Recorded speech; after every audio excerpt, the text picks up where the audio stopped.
भाड्याच्या घराला किती पण सजवा, ते स्वतःच होत नाही. तिथं फक्त मालकी हक्क गाजवता येत नाही. तसंच काही एक्स्ट्रा अफेअर करतात त्यांचं पण आहे. तुम्ही काही करा, ती व्यक्ती तुमची होणार नाही, कधीच होणार नाही. तुम्हालाच त्यांच्या ह्याच्यातनं साईडला जावं लागेल.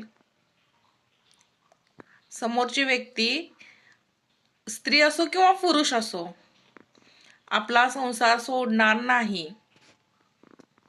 लिहून घ्या.